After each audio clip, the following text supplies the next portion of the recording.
The topic is something that I think any of us can relate to. Even if it doesn't matter if you work every day of your life or if you're retired or whatever, there's so much going on in this world right now, and there's so much that drains our energy. And burnout is a real thing. And we're going to talk about burnout tonight, specifically emotional burnout and energetic burnout, which essentially are the same thing. So my topic this week, if you have seen any of my videos on my Instagram page, Therapy with Liz Stat, you will see that each week we take a topic and we kind of explore it. We try to interpret it in a fun and visual way, but with a good message. And so we're talking about balance, being in balance, staying in balance. And when you're staying in balance, then you tend to feel more energetic, you tend to feel more alive, you get more done, but it's very hard to stay in balance, especially with the fast pace of our lives right now, because we have cell phones and we have emails dinging and text messages dinging all the time. And, anything that is taking from us or is draining us contributes to that burnout. So what is burnout? How do you know you have it, and what does it look like? Well, I have certainly suffered from burnout before.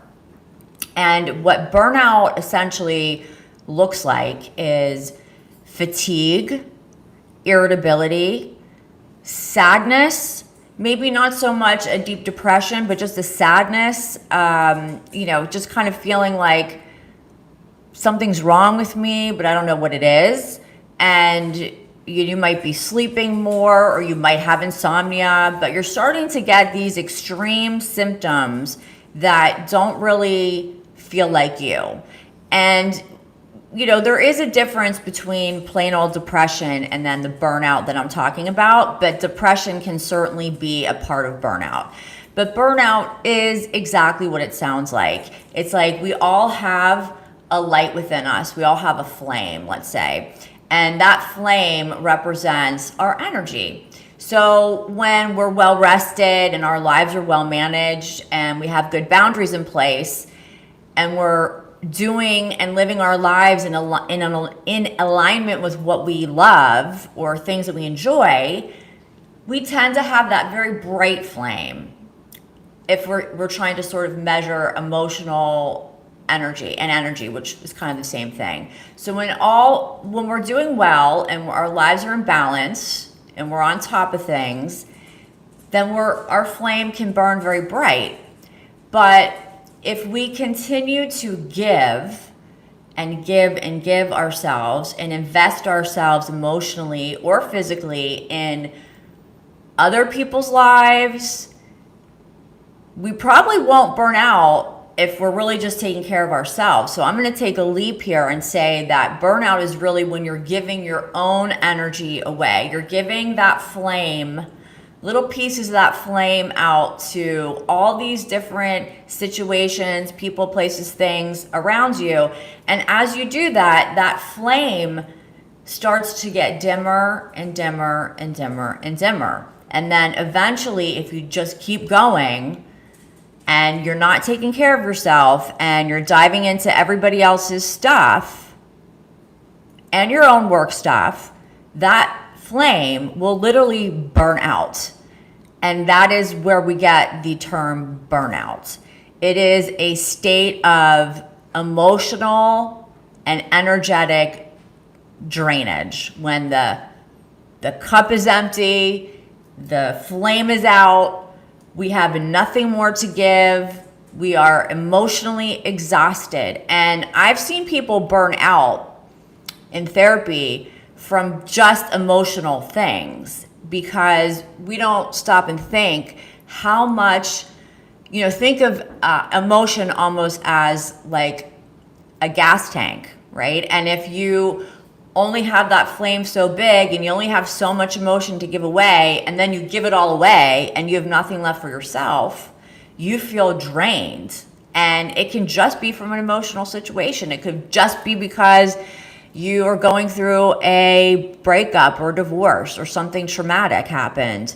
Or it could be a combination of many things. So I know when I've burnt out, it's because I've given so much of my own energy to outside circumstances that I have nothing to give myself. I don't take good care of myself emotionally. I don't take good care of myself physically. And I burn out. And it's happened to me quite a few times in my life. I have the type of personality that is very prone to burnout because I'm intense and I do run pretty hot and fast. I mean, I'm always on the go and always doing things. And I know when I start to get really slow and I start to get fatigued, I know, okay, I'm not taking good care of myself and I'm giving too much of my flame or my emotional investments to outside things, people, situations. So the body and our emotional system likes to be in a state of homeostasis. So perhaps you heard of this term before, perhaps you haven't. But basically, homeostasis means balance, even, okay? Like everything's running just perfectly, and it's actually considered in balance. So when our body, for example, if we get a cold, there's part of our immune system that will start working really hard to get rid of that cold. And that's why we might get tired, or sometimes when we get a cold, it turns into a cough if we don't take care of ourselves, or something worse, because we're not taking care of the inside and we're continuing to give too much to the outside. And the body gets out of homeostasis. So when the body has to fight an invader like a virus or a cold or whatever, even if whatever part of your body you may injure, the immune system goes right there in many different amazing, beautiful ways, and it tries to fix the problem, and that takes energy, and that throws all the systems of the body out of balance, hence out of homeostasis. So you'll hear a lot of medical doctors talk about bringing the body back into homeostasis, and as a therapist, mental and emotional homeostasis is critical, and it's not something that you can just arrive and just stay there. It's something that we really have to pay attention and work on every single day of our lives, because if we don't, it's so easy to get knocked out. So when we burn out, I've given kind of the idea visually of the flame burning out, or filling everybody else's cup and not yours, right? We hear a lot of the I used to hear all the psychiatrists talk about, when you're in an airplane, if the pressure drops and you need oxygen, they always advise that adults put their oxygen mask on first, okay, and then tend to the children. Why? Because if you're not breathing and you're not okay, you're not going to be able to assist someone else. And it's a great metaphor for life. So we really have to consider this on a daily basis, especially in our fast-paced world. It's really critical. So what prevents us from maintaining balance and homeostasis? Let's get specific. One thing that I know us humans like to do, especially us empathetic people who really feel for other people and who are really moved by other people's problems, we have a tendency to naturally start to feel what other people are feeling around us. So if someone we love is going through a hard time, and I'm very guilty of this, I will throw all of my energy into helping that person get better, and I'll forget about me. I have done this countless times. And obviously, as a therapist, as a healer, as someone who's a helper, I'm always thinking about other people first. And I know I'm not the only one. I know there's hundreds of thousands, probably millions of us out in the world that tend to be the givers more than the takers. So we know how to give, but we don't know how to receive. And this throws us out of balance, and this can certainly drain us emotionally.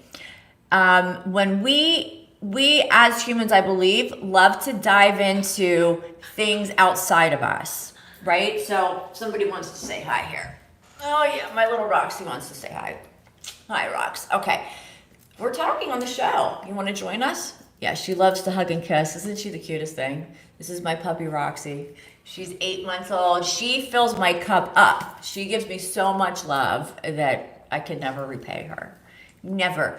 So, okay. So getting back to the things that burn out. So we externalize our happiness. So we think, and I don't know why we think this way. I don't know if it's nature or nurture, a little bit of both. But we tend to think that when we need something, okay, to feel better or to be happy or to help or advise other people, we have a belief that we have to go outside of ourselves to do that. So for example, if I know somebody who's not well, I'll think of 15 things I can do that maybe would make them feel better. Like, can I send them something, or can I call them every day and check in to make sure they're okay? Do I spend hours with people on the phone? Yes. And I've done this many, many times. And unfortunately, when you're willing to just go outside of yourself and help others and help others and help others, there absolutely must be a reciprocation of that. And if not from that person, from yourself. So some of the things that I've known, I can think of a few people in particular, and this also happens in romantic relationships, where I had a friend who was going through, a really traumatic time, and she really was very needy and needed, started kind of relying on me as her lifeline. So of course, because I'm an empath, I did it.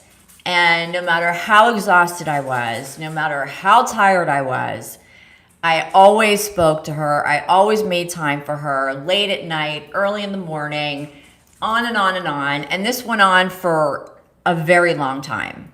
And what I realized is, for some reason, I wasn't really aware of what I was doing, but I was feeling like, this was my responsibility. And I think people who burn out tend to have that overdeveloped sense of responsibility to others. And that could be a whole nother show as far as how responsible are we to other people. Depends on the people and the situation. So I'm going to leave that for another night. But generally, givers and empaths and helpers and rescuers, we don't really think about, oh wow, I'm spending a little bit too much time with this person, and I didn't get this done today, and I didn't get that done today, and I didn't eat a good dinner, or I didn't rest enough because I was on the phone with this person too early or too late, and then I had to jump into work, and they're calling me and texting me all day. I've had that with a lot of friends, and probably because I'm the therapist and because I'm always willing to be there for people, but it does get to a point where it literally just sucks the life out of you. And it's our responsibility, meaning us empaths or us people, to be able to manage that and learn how to take a step back or step away and make sure that we're getting what we need. And it's very easy to get lost in other people's problems when you really do care and you really are an empath.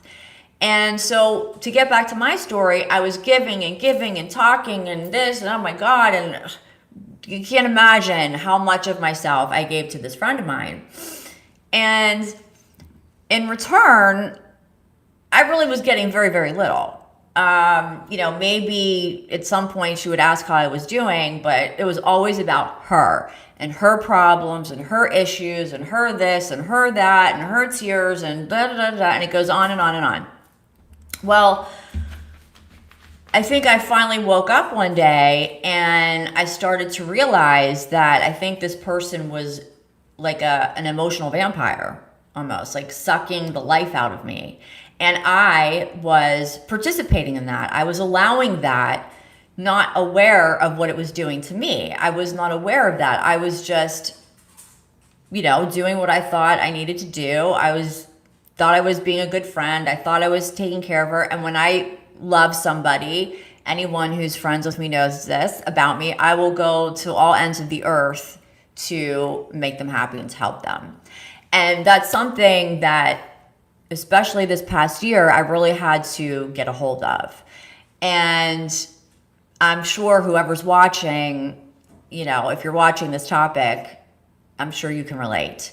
We've all gone through, all of us helpers, we go through these periods of time where we get this urgency and this feeling that it's our responsibility to help the people we care about, and even the ones we don't, right?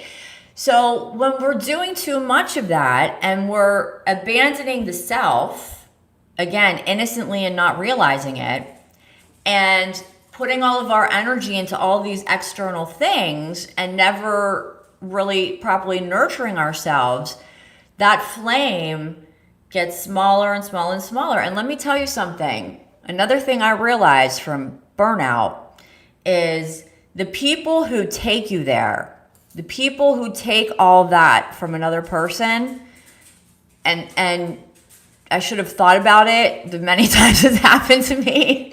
But if you're willing to take that, like I would never put somebody in that position, and I would never take from another person like that. So when I think about the people who have done that with me, that should have been my sign that, hey, these probably aren't the best people to be dealing with. Or, hey, Elizabeth, you can't save the world, which of course I was born thinking I was meant to.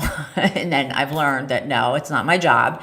And the only thing that happens when you think it's your job to save everybody is you literally burn yourself out, and people will take and take and take. And when it's a crisis situation, it's even harder to pull back and to say no because you feel so damn bad, right? And then even when we're not helping other people, we might be thinking about these other people and, oh my God, are they going to be okay? And oh my goodness, what they're going through. And all of those things are kind of signs and symptoms of, okay, hey, whoa, I'm being a major empath. I am really jumping into a lot of other people's fires. And in doing that, I'm burning myself out. I am burning myself out. And again, the signs and the symptoms of burnout are, just fatigue. And there's a different feeling in the body between emotional fatigue and physical fatigue, right? There's a difference. We know there's a difference. And I think emotional fatigue is much worse. I'm a very physically active person, and I've done some really intense dance competitions that I've trained for, daily for months and months and months of preparation. And I go at a pretty high level, which takes an incredible amount of athleticism and physical energy. And I can dance for 3-4 hours at a competition. And yeah, I'm tired, but I'm energized. It's a different kind of tired. Yeah, am I physically spent? Of course. Do my legs get wobbly? Of course. Do I need a lot of sleep and food to recover? Of course. But each day it gets a little bit better, right? So with physical exertion, it's different. It's like, okay, when you're physically exhausted, or you've been, physically injured, or you put yourself through, crazy amounts of physical activity or races or triathlons or marathons, whatever you do, it feels very different than emotional exhaustion. And I believe wholeheartedly, absolutely, 1,000%, that emotional and energetic burnout is way, way, way harder to recover from than physical, right? And I don't know if you agree with me or you disagree with me. You can write on the chats, but if you really sit down and think about a time when you were emotionally exhausted because you were going through a breakup, or you're fighting with someone that you care about, or having a falling out with a friend, or having trouble at work with coworkers or a boss, where it's always on your mind and you're giving it so much emotional investment, your own emotional investment into all these outside things, and you'll be able to get in touch and recall how exhausted you were. I've been so burnt out at times from being a therapist, and I don't even realize it until something, dramatic happens. Like I get really, really sick. Like last year, I had bronchitis for 2 months. I could not get rid of it. Well, if I look at what was going on in my work life and my personal life, of course I burn out. Of course I got sick for 2 months. And that's where emotional burnout leads. It leads to a lot of not so good things. Some of the things it's going to lead you to, as I said earlier, could be depression, could be anxiety, could be both, could be sleepless nights, could be oversleeping, irritability, not wanting to go anywhere, isolation. All of those signs or those symptoms are telling you, I am out of balance. My body is not in homeostasis. And don't think that your emotions are not attached to energetic forms, because they are. Every thought we think has energy. What's the saying? Emotion is energy in motion, right? So all that emotional energy, when we put that outside of ourselves, you're in for a real trouble. And then once you hit a burnout, it's really hard to recover from it. And, I've found the few times that I have truly burnt out, I've had to really pull back on then it becomes physical, right? Because you physically just feel too tired to do things. And, I've had clients who are burnt out tell me like doing the laundry was too much for them. And I don't think it sounds crazy, because when you are giving, and you're not receiving anything, you're headed towards burnout. Now, that being said, in the time that we have tonight, I at least want to quickly go over how we can prevent it, or if it's too late and we're too far gone, how to recover from it. Okay? So how do we prevent this emotional burnout? How do we do that? Well, boundaries, and more boundaries. Learning to set boundaries. But I think the idea has to be that we flip our attention from going outside of us back inside. And just the way that you would nurture a young child, or you would nurture your husband or your wife when they're sick, or the way you would take care of your child if they were sick, or your pet, or anything that you love, is exactly what you need to do, but for yourself.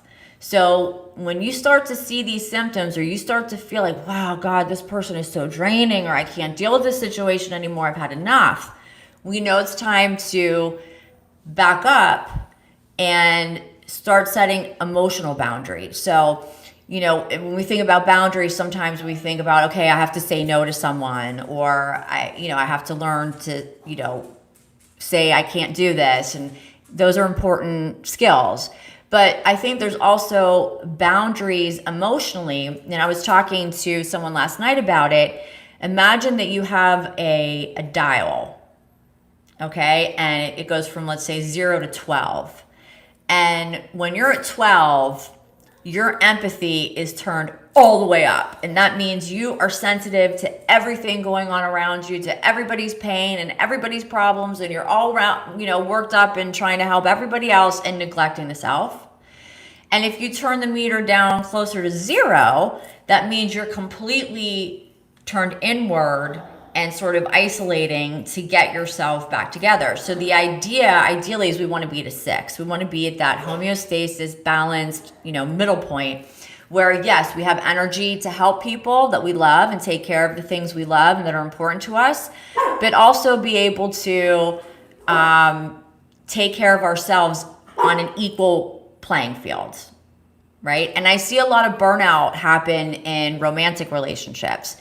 Often when, you have a narcissistic partner and an empathic partner, which is usually the way it goes. Not always, but usually. Narcissists attract empaths because what else would work with a narcissist? Certainly not another narcissist, right? So you have the empath giving, and the narcissist kind of taking, and there's not an equal exchange.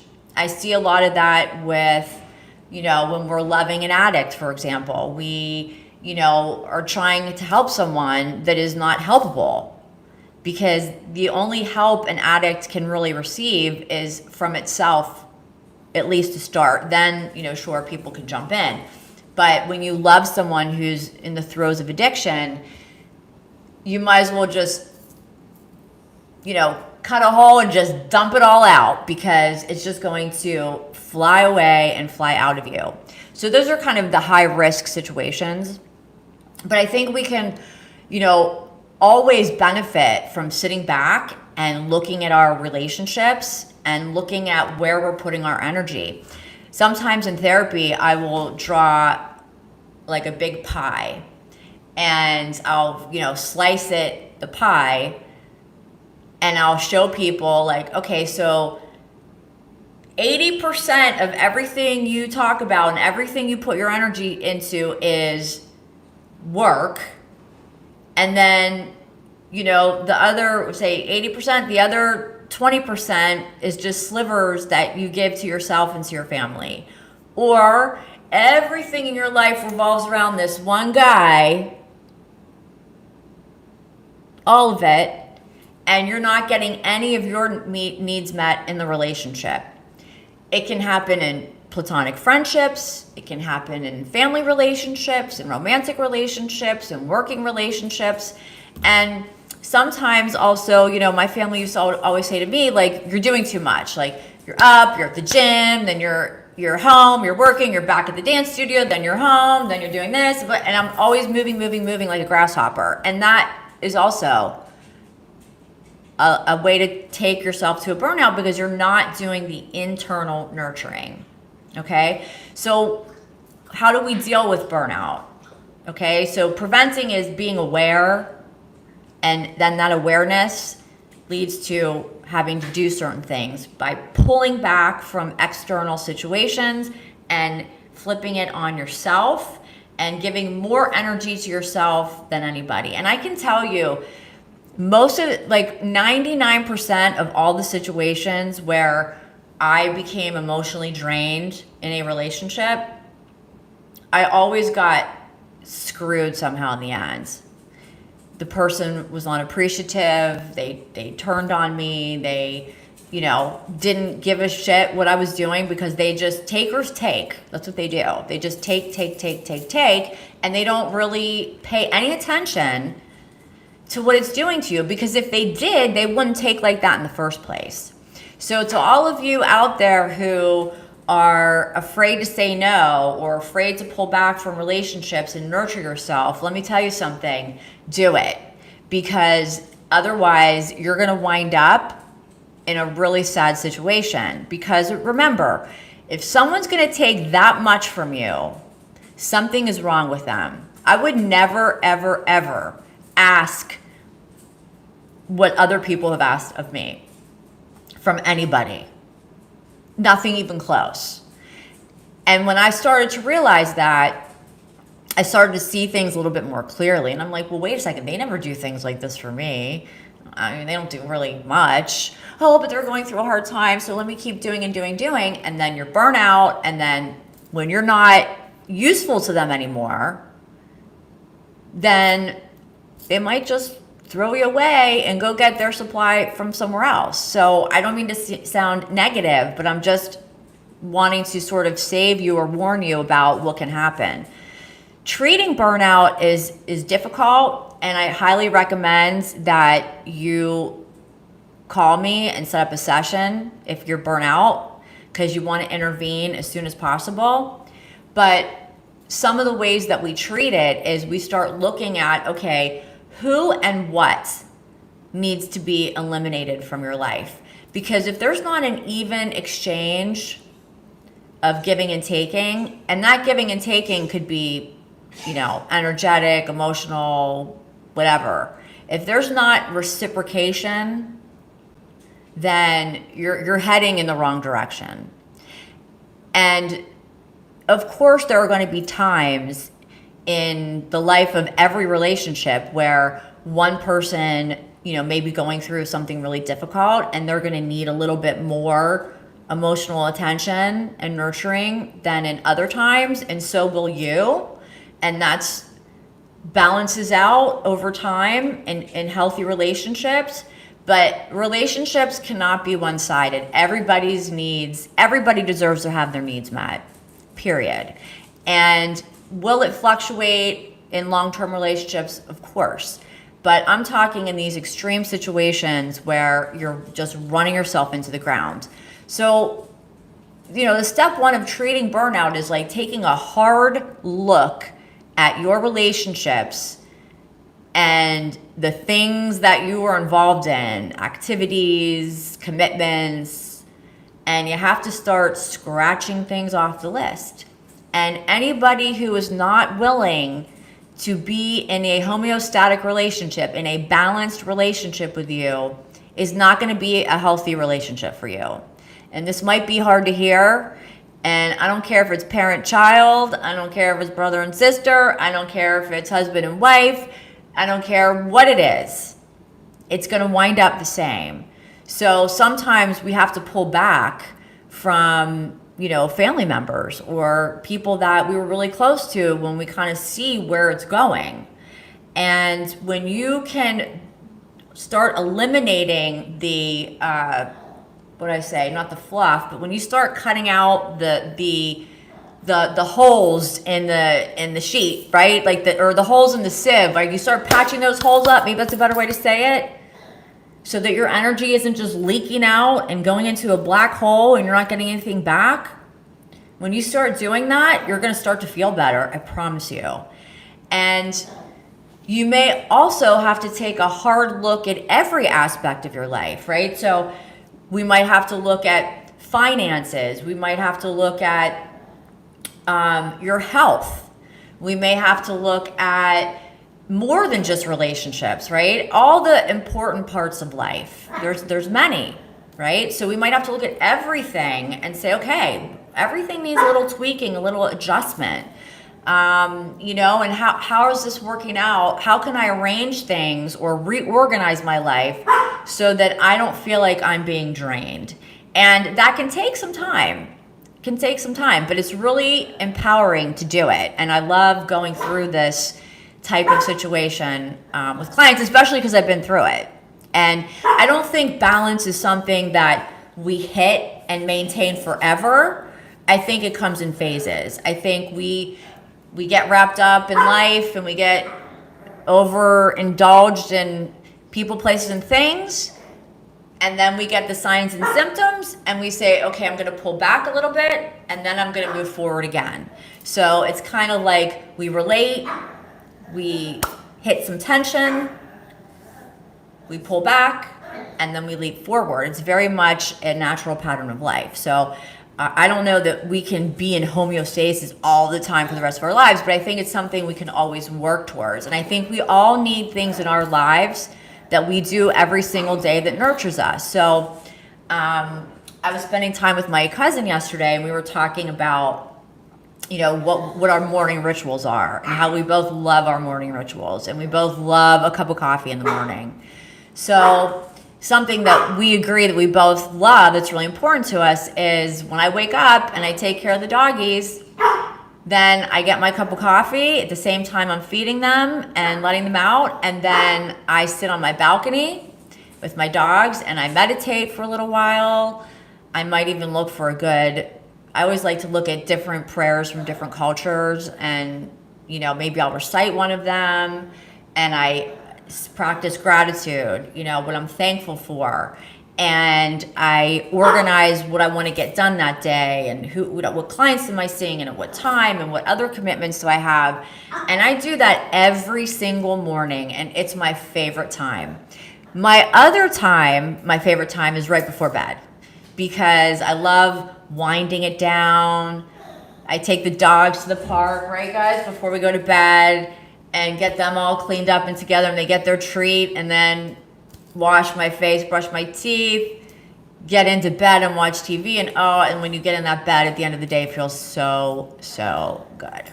So those are just little things, but when you really stick to them, they give energy to you. So my morning routine gives me energy. My evening routine gives me energy. And I'm not saying I don't break it sometimes, but I also get energy from certain people. There's certain people that I know if I spend time with, I feel uplifted and I feel good. While there's other people, if I hang out with them, I feel drained. So the drainers, I'm not hanging around them anymore, because I have to take care of me. And I think we all have to make ourselves a priority. Our mental health is the most important thing, I'm going to say, in life, period. Because when your mental health isn't right, everything else just falls apart. Your health will fall apart. Your responsibilities will fall apart. Your relationships will fall apart, because you're not okay. And I think it's okay to let people know, hey, I'm not okay right now, but I'm working through it. I need time to myself. Or, hey, I'm working through something and I really need some company, right? It's good to be, looking all the time at what your needs are, instead of always looking at everybody else's. So on that note, I'm going to call it a wrap. I love this show tonight because I'm so passionate about it, and I hope that you felt that passion, and I hope that you will subscribe to my channel and like this video, and please share these with friends and family. They're just about a half an hour, and they're power packed full of information. And you don't have to sit here and look at me. If you're driving, you could put it on in the car and just listen like a podcast, and take yourself seriously. I think that the beginning to really enjoying your life is the opposite of what I always thought. I always believed, since I was a little girl, that the key to joy in life is saving people and taking care of the world and caring about everybody. And yes, that has brought me a lot of joy, for sure. However, you can only maintain that for so long. And especially with the nature of what I do, I only have so much to give each day. And the sooner I acknowledge that, and the sooner I was able to look inward and really, really start taking care of myself, the more my life just really blossomed and opened up. And I know the same thing will happen to you too. So if you are struggling with burnout, if you feel like you're in burnout, you're there, please call me. We need to get you into therapy ASAP. If you are feeling the symptoms, but you're not sure, call me. Let's assess the situation. Let's see what's going on. And let's get your mental health straight, and let's get the rest of your life organized so that you can live a happier, more joyful, and more balanced life. So please, again, like, share, sign up, subscribe, all the things to this channel, and share it on social media. I could really use the support. It means a lot to me when you do that. And I thank you all so much for tuning in to listen to me. I hope that it was helpful and that you got something out of it for yourself, some good information. I wish you all love and peace and balance in your life. Until next week at 6 o'clock, I am your therapist, Liz Lander. Have a great night, everybody.